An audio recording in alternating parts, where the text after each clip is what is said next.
Шалом. Шалом. Шинэ өглөөний мэнд хүргэе. Шинэ 7 өдрийн мэнд хүргэе. За, сайхан амарцгаасан уу? За, хамтдаа эзэнд залбирлаа өргөөд энэ өдрийн чимэг үзгээ эхлэе. Аваа танд баярлалаа. Гайхалтай сайхан шинэ өглөө өгсөнд баярлалаа. Энэ өдөр үнэхээр онцгой өдөр байх болно гэж бид итгэж байна. Тэгээ энэ өдөр та бас үгээ бидэнд айлтаар аваа. Таны үг биднийг эзэнтэй адилхан болж эзний зан чанарыг дуурайж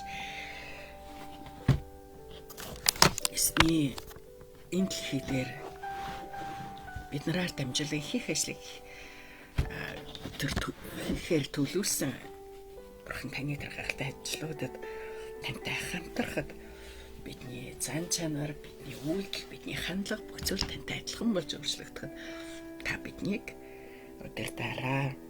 Тэгээд Есүс энэ дэлхий дээр амар амгалан байх болтугай.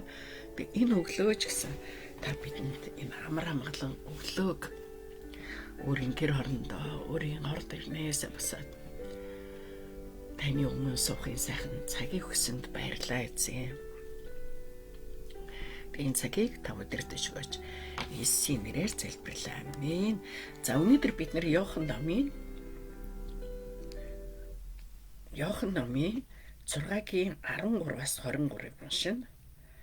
6-гийн 13-аас 23.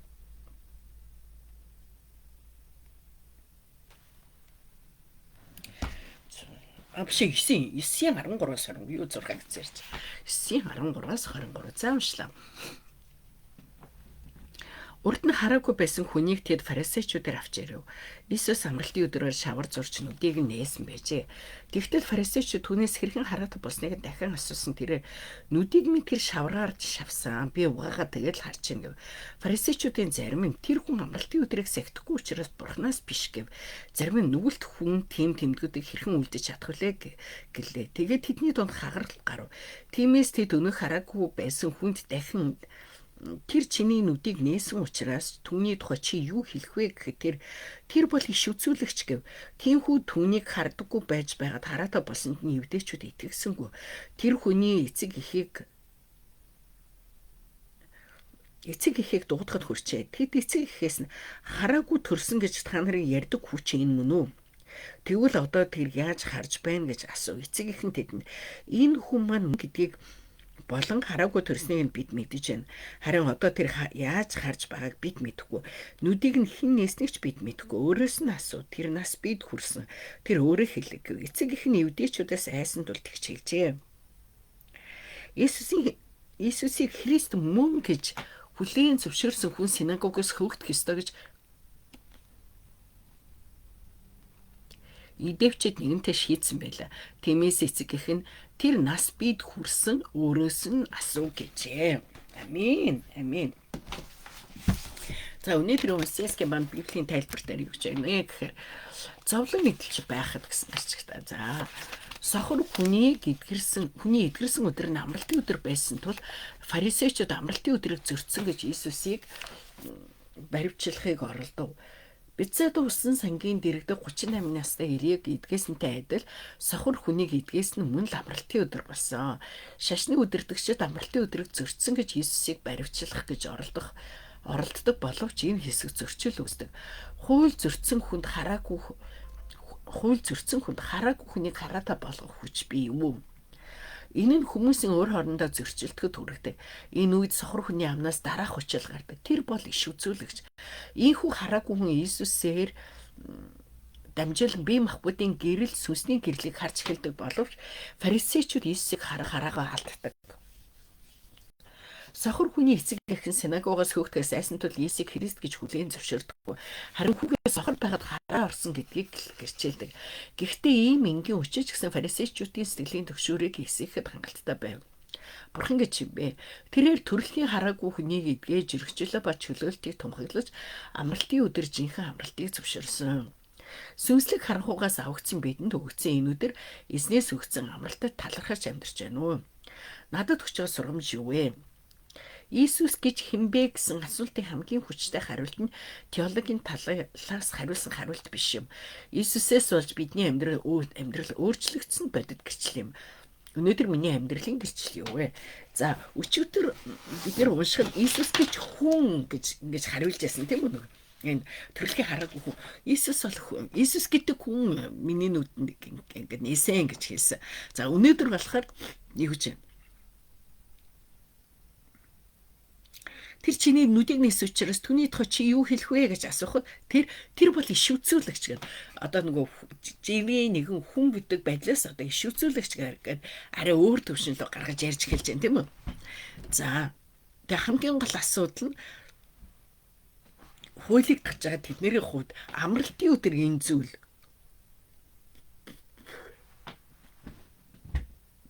болоод байгаа тэдэнд аюу том асуудал болоод байгаа. Тэд бол амралтын өдөр юу ч хийх ёсгүй байсан гэж бодоод байдаг тийм үү? За шаббат гэдэг чинь ер нь бол нөгөө амрах зогсох гэсэн үг шүү дээ. Гэтэл уг нь бол еврей уламжлалд нэг ийм зарчим байдаг. Тэг хүний амийн эрүүл мэндийг аврах нь шаббатаас дэвгэрээ гэж ингэж үздэг.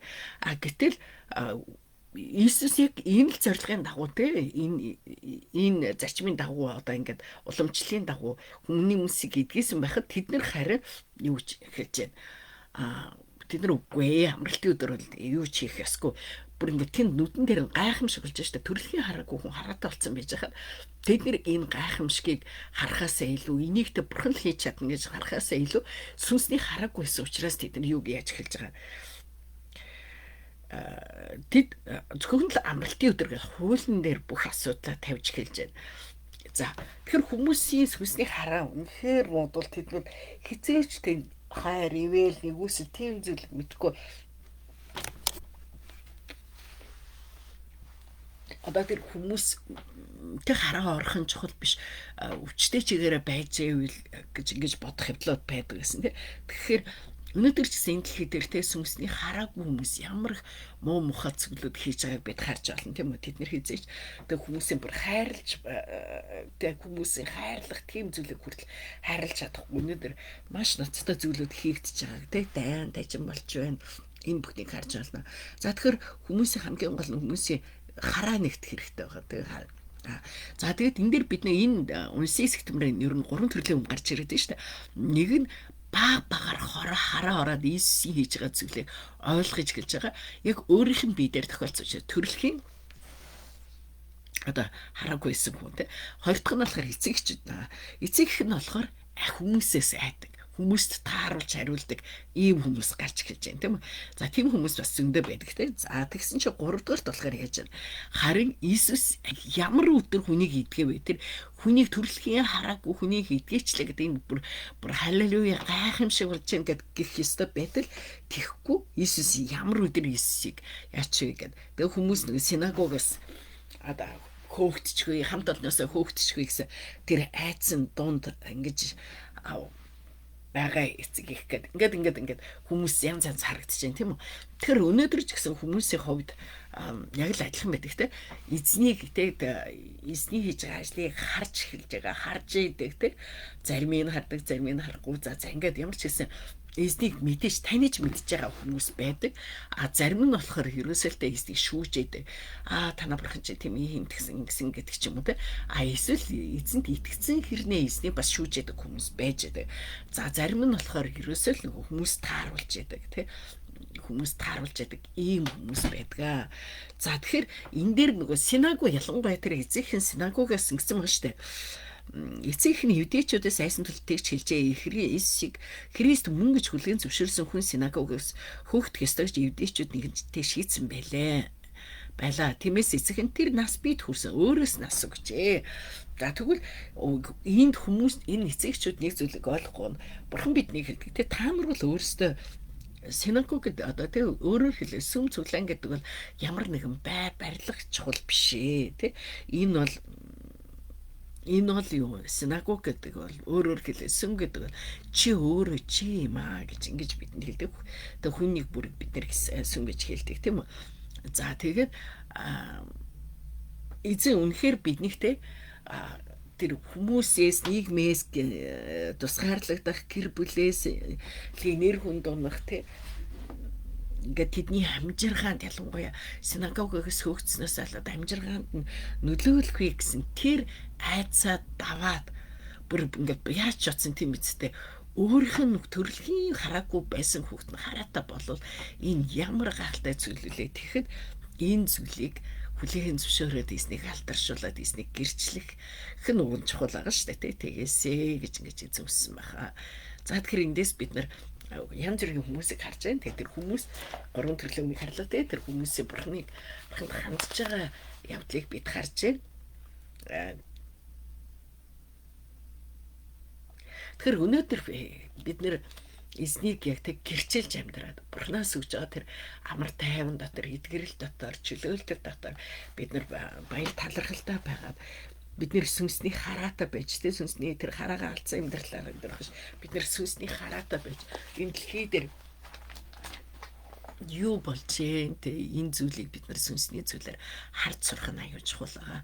За бид нар үнэхээр маш аюултай хүнд хэцүү цаг үед амьдарч байна те. За одоо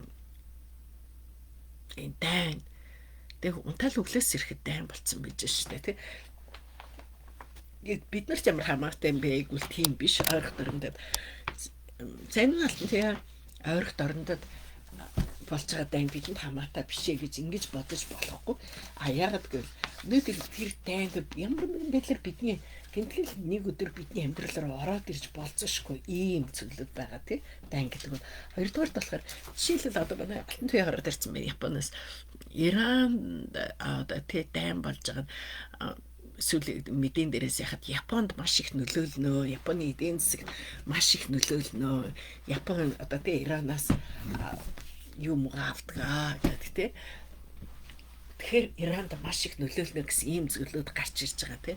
Гарч ирж байгаа. Тэгэл жишээлбэл одоо саяхан л хүмүүс Дубай руу яваал Дубайд нөгөө нэг одоо гоёста айлч жуулчлал ингэж хэлсэн бол өнөөдөр Дубай юг тэг хонгосны бодлыг бөмбөгдөд хэлчлээ гэл ингээл янз бүрийн юм хүнд хэцүү зүйл болж байна. Тэгээд ялангуяа энэ дайн ингээд тэнд ойрох дорндод болж байгаа хэрнээ Иран руу хийж байгаа юм шиг боловч тэр нь эргээд бас Хятадд сануулга өгж байгаа зүйлээ энэ төр гэсэн ингээл ийм зүйлүүд гарч ирж байна. Бид нар бол үнэхээр энэ дэлхийг одоо хэлж мэдхий аргагүй байгаа тийм ийм нөхцөл бидний амьдралдаа одоо хамгийн одоо юу гэдэг айдас хүмүүсийг айлгаж байгаа хамгийн тийм зөрчилтэй ийм цаг үед бид нар амьдарч байна шүү дээ тий. Цаг үед амьдарч байна. Тэгээд дээр нэг одоо янз бүрийн тийм юугаар урдын нөгөө байлдаанаас өөрөөр ингэж тий байлддаг, зэвсгээр байлддаг ийм болж байна. Тэгээд сая нөгөө нэг Украины эсрэг Оросын дайнд хойд солонгосчууд орсон гэж ярьсан тий. Тэгэл хөөрхий нөгөө амьдралдаа тэд нар чи интернет хэрэглэж үзээгүй дэлхийн нийтийн мэдээлэлээс хоцорсон дрон гэж мэдэхгүй. Гэтэл нөгөө Орос Украины дайн чинь ялангуяа Украины юу чинь нөгөө нэг бас дрон маш их ашигласан тий. Тэгээд нөгөө хөөрхий ингээл тэр дроноор ингээд юуны цэргүүдийг ингээд алж байгаа юмуд гарч ирээд байгаа байхгүй айгүй амир. Тэгэхэд тэд нэр ингээд мэдхгүй те ингээд урдах шиг л хүмүүс бие биенлүүгээ буудаал одоо дайнд оролцож чинь гэж бодож итэл тэр нь эсэргээрээ те дээрээс нь шууд дроноор ингээд тэд маш олон хойд солонгос цэргүүдийг харсан ийм зүйл гарч байгаа байхгүй те.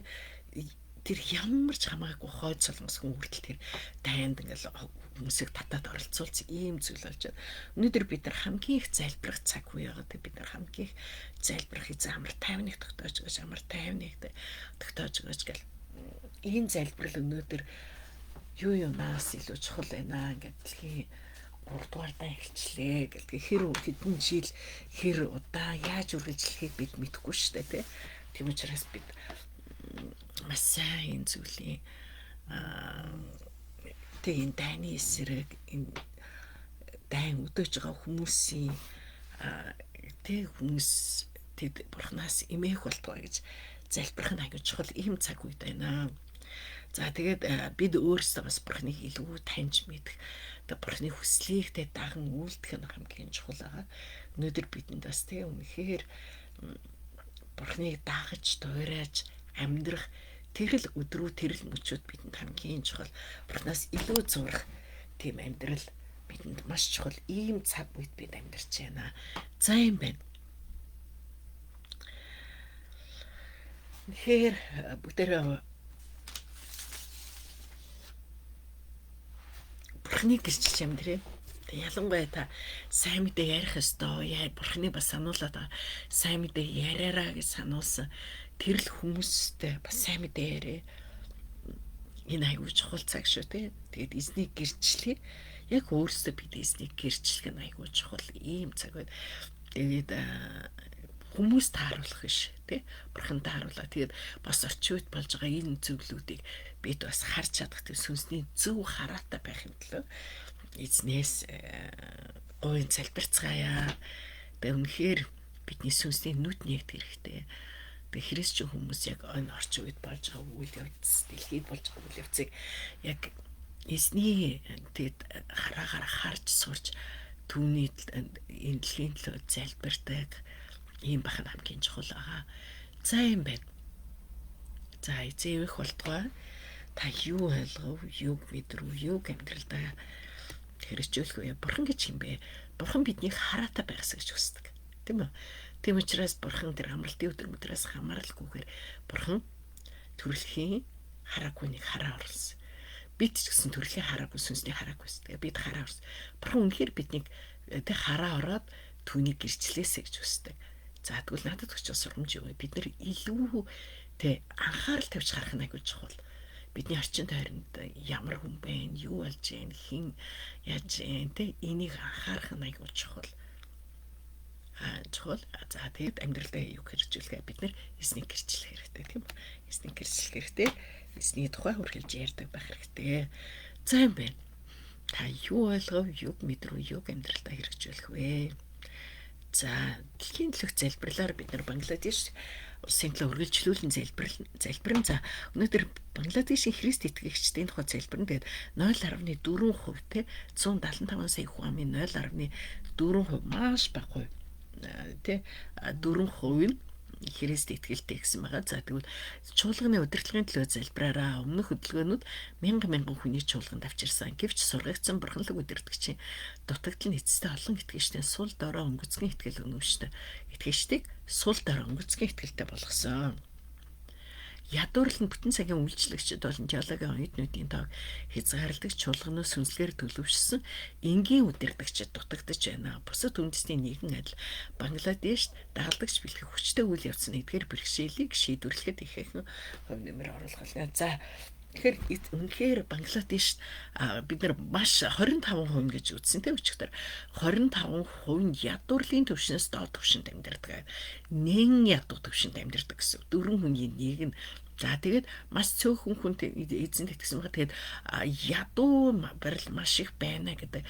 Энд бас нэг исламын орон тэгээд маш ядуу байгаа тэд нөхөр бичиг үсэхгүй байдал ихтэй. Бичиг үсэхгүйгээс болоод бас эргээд нөгөө нэг сайн сургагдсан эзний үгийг уншсан, эзний үгийг бусдад дамжуулдаг ийм удирдагчид дутагдaltaй байгаа. Удирдагчид дутагдaltaй учраас чуулган таригдахгүй, чуулган өсөхгүй явдлууд гарна. Тэгэхээр энэ байдлаас ард түмэн гараасаа гэдэг бүгд хамтдаа залбирая. Эзэн минь өнөөдрийн үгийн төлөө баярлалаа. Эзэн та биднийг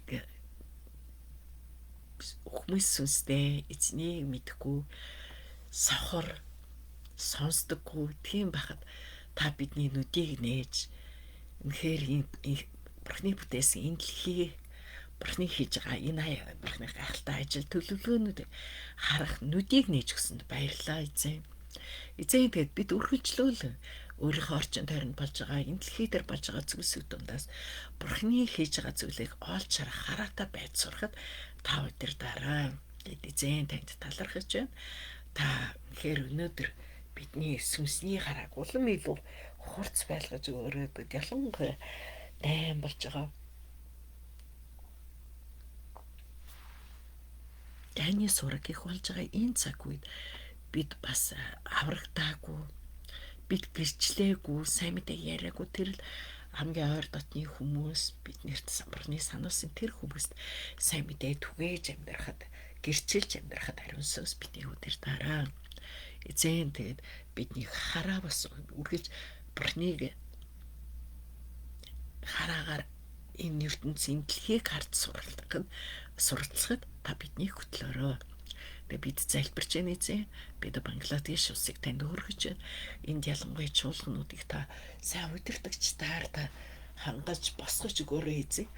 Тэгээд чуулган маш их ядуурлалаас болоод Библийн сургуульд сурч чадахгүй, бас удирдагчид гарч ирч чадахгүй, түүхээр дамжуулаад чуулганы итгэгчдийн итгэл өсч чадахгүй, төлөвшөж чадахгүй байгаа энэ хүнд хэцүү нөхцлөөс эзэн та Бангладешийг татан гаргаж та удирдан та өрөөдөж өгөөрэй. Бид Иесус Христийн нэрээр Бангладешийг өрөөж байна. Бид Иесус Христийн нэрээр Израилийг өрөөж байна. Бурхан минь Израиль дээр Бурханы амар амгалан байх болтугай. Та үнэхээр энэ ард түмэнээр та амар тайвныг, тайвширлыг өгөөч. Та бас энэ газар дайныг зөксөж өгөөч эзэн. Өнөөдөр бас олон хүмүүс еврейчүүдийг үдсэн ядах энэ зүйлүүд гарч ирж байгаа энэ цаг үед эзэн та үнэхээр Бурханы ерөөс энэ ард түмэн сэргэж үнэхээр Бурхан руу эргэж харж тэд Бурханыг таних мэдгэд эзэн та тэдний дунд ажиллаарай. Бид Иесус Христийн нэрээр Израилийг өрөөж байна. Бид Иесус Христийн нэрээр бид Хойд Солонгосыг, бид Афганистаныг, бид Монголыг өргөж байна. Эзэн минь Хойд Солонгос өнөөдөр бас энд дайнд оролцох үе. Тэд бас өөрсдийн цөмийн зэвсгээ хэрэглэх гэж үзэх үе. Эзэн та үнэхээр зөксөж өгөөрэй, барьж өгөөрэй эзэн. Эзэн бас Афганистан руу, Пакистанаас дайраад орсон энэ цаг үед эзэн үнэхээр та тэр ард түмнийг өрөвдөн хайрлаж нэгүүлсэж өгөөрэй.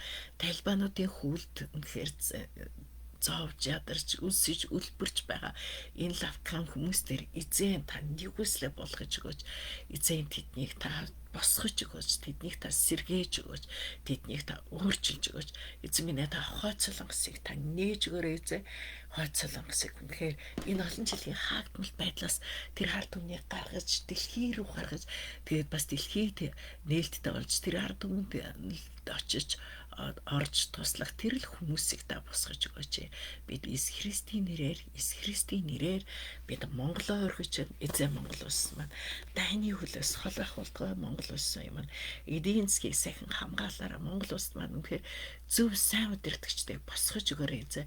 Тэгээд бас ялангуяа тэр абстейний хэрэгтэй холбоотой Монгол хүмүүс холбогдсон тийм зүйлүүд байгаа бол бас тэнд хүүхдүүд худалдагдсан, зарагдсан янз бүрийн бузар муухай зүйлүүд байгаа бол эзэн та үнэхээр тэр бүх харанхуй зүйлийг ил болгож бас хуулиасны дагуу арга хэмжээнүүд авч дахиж Монголд маань ийм зүйлүүд тэгэд оролцохоос хүмүүсийг та бас сэрэмжлүүлэн хамгаалж өгөөрэй. Тэгээ энэ 7 хоногийг бид танд өргөж байна. Бид эсний үгээс улам илүү зурсан, улам илүү залбирсан цагууд байх болтугай. Тэгээд Иесусийн нэрээр бид залбирч байна. Амен. За тухаглах ишлэл. Өөрийн нүүр царайг зарцынхаа дээгүүр гийгүүлж өөрийн зарилгуудыг надад заагаач. Таны хуулийг сайхан биелүүлдэггүй учраас нүд минь усны урсгал мэт нулимсыг урсгадаг юм. Өө эзэн, та бол шудраг бөгөөд таны шүлтүүд шулуун шудраг юм. Дуулал 119-ийн 135-аас 137. Та нар намайг дуудаж, цээжлэгчлэр, та нар намайг дуудаж ирж над руу залбирахад би та нарыг сонсноо. Та нар намайг хайх бөгөөд бүхий л зүрхээрээ намайг хайвал олноо. Иремья 29-ийн 12-аас 13. Амен. Үнэхээр бүгдээр эзнийг дуудъя. Эзэн рүү хандан залбирая. Тэгээ эзнийг эрен хай, тийм үү? Өнөөдөр яг бидний хувьд маш чухал цаг байгаа шүү. За юм байна. За эзний нэрээр өрөөж байна. Бангладеш гэдэг нэг хөрхи ядуу ард түмнийг Бурхан өрөөх болтугай. Тэгээ нэг ганг мөрөн ямар Брахмапутра мөрмөлөө тэр мөрний дамжин гардаг учраас маш их цунами болдог гэдэг тэгсэн мэт энэ баруун дээдэлд цунами болсон зураг байна тий. За эзэн ивэх болтгоо. За энэ 7 хоногийг Бурхан үнэхээр өрөөх болтугай. Бурхан таны амьдралд онцгой шин зүйлийг хийх болтугай. Шин нийтлэлт, шин ухаарал, шин ойлголтуудыг бурхан өгөх болтугай. Тэг бүгдээр эзний гэрчлэн амьдрий. Тэг бас өнөөдөр христчин хүмүүсийн хувьд бидний хувьд хамгийн чухал залбирах юм цаг өгөөд ирж байгаа шүү. Тэг бүгдээр хамтдаа эзэнд өргөн залбирсан цагуудыг гаргая. За эзний нэрээр Ерөө чанд баяртай эзэн ивэг өдөр бөгөөд өнгөлөг эрг бөгөөд талархалтай байгаараа баяртай.